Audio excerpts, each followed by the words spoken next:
ఇటీవలే జరిగిన ఆంధ్రప్రదేశ్లోని సార్వత్రిక ఎన్నికల వేళ సినీ స్టార్స్ గ్లామర్స్ కనిపించిన విషయం తెలిసిందే. ముఖ్యంగా జనసేన పార్టీ అధినేత పవన్ కళ్యాణ్ గారి తరపున, అలాగే కూటమి తరపున పలువురు సినిమా సెలబ్రిటీలు ప్రచారం చేశారు. అయితే icon star, stylish star Allu Arjun కూడా వైఎస్ఆర్సీపీ ఎమ్మెల్యే అభ్యర్థిని మద్దతు తెలిపారు.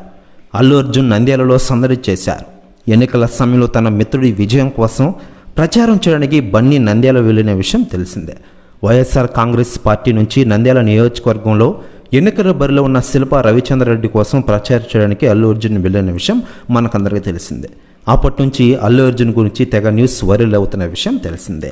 ఇక ఇదిలా ఉండగా ఈ ఇష్యూ తెలుగు రాష్ట్రాల్లో తెగ వైరల్ అయిన విషయం తెలిసిందే. ఇకపోతే స్టైలిష్ స్టార్ అల్లు అర్జున్ గారు తాజాగా Tollywood senior hero megastar Chiranjeevi గారి ఇంటికి వచ్చారట. ఇద్దరు కొద్దిసేపు ముచ్చటించారట. ప్రెస్ న్యూస్ కూడా తెగ వైరల్ అవుతోంది ఆంధ్రప్రదేశ్ రాష్ట్ర రాజకీయాల్లో మరియు ఇండస్ట్రీలో. ఇకపోతే శిల్పా రవిచంద్రారెడ్డి భార్య నాగిని రెడ్డి, అల్లు అర్జున్ సతీమణి స్నేహారెడ్డి క్లోజ్ ఫ్రెండ్స్. వారిద్దరు క్లాస్మేట్స్ కూడా. స్నేహారెడ్డిని అల్లు అర్జున్ వివాహం చేసుకున్న తర్వాత రవిచంద్రారెడ్డి, బన్నీ మంచి స్నేహితులయ్యారు. ఇరు కుటుంబాల్లో జరుగుతున్న శుభకార్యాల్లోనూ వారు పాల్గొన్నారు. స్నేహానికి అత్యంత విలువనిచ్చే వ్యక్తి అల్లు అర్జున్ అని గతంలో ఓ ఇంటర్వ్యూలో రవిచంద్రారెడ్డి అన్నారు. మరోవైపు అల్లు అర్జున్ పిఠాపురంలో పోటీ చేస్తున్న జనసేన పార్టీ అధినేత పవన్ కళ్యాణ్ గారు కూడా మద్దతు తెలిపిన విషయం మనకందరికీ తెలుసు.